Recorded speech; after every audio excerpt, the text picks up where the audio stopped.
आणि आता पाहणार आहोत टॉप 9 मोठ्या घडामोडी। नागपूर जला बँक घोटाळा प्रकरणामध्ये माजी मंत्री सुनील केदार यांच्यासह 6 जण दोषी। सुनील केदार यांना 5 वर्ष शिक्षा आणि 10 लाखांचा दंड। 150 कोटींच्या घोटाळ्यात सुनील केदार मुख्य आरोपी। बारामती लोकसभा मतदारसंघात भाजपची मोठी खेळी। बावनकुळे यांच्याकडून नवनाथ पडळकरांवर प्रभारी पदाची जबाबदारी। जम्मू काश्मीरच्या राजौरीमध्ये लष्करी वाहनांवर दहशतवादी हल्ला। 4 जवान शहीद, 3 जण जखमी। हल्ल्याचा एनआयएकडून तपास सुरू, काही संशयित ताब्यात। रत्नागिरीतील दाऊद इब्राहिमच्या 4 जागांचा 5 जानेवारीला लिलाव। जवळपास 20 गंठ्याहून अधिक जमिनीचा लिलाव होणार। कोविड घोटाळा प्रकरणी सुजित पाटकरांच्या मालमत्तांसह लाईफलाईन हॉस्पिटलच्या संचालकांची मालमत्ता ईडीकडून जप्त। ईडीनं 12 कोटी 24 लाखांची मालमत्ता जप्त केली आहे।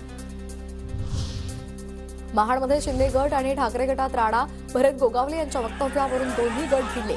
पोलिसांच्या हस्तक्षेपानंतर परिस्थिती नियंत्रणात। सुधाकर बडगुजर यांचं कृत्य देशद्रोही। बडगुजर यांच्या चौकशीतून सगळं सत्य समोर येईल। मंत्री दादा भुसे यांची सुधाकर बडगुजर यांच्यावर टीका। मुंबईच्या घाटकोपरमध्ये अभिनेत्री माधुरी दीक्षितचे भाजपचे प्रणित साई समर्थ भक्त मंडळाच्या वतीनं बॅनर झळकले। बॅनरमुळे माधुरी लोकसभा निवडणूक लढवणार असल्याच्या चर्चा। भारतामध्ये गेल्या 24 तासांमध्ये कोरोनामुळे एकाचा मृत्यू, 328 नवे रुग्ण। केरळमध्ये सर्वाधिक 265 रुग्ण।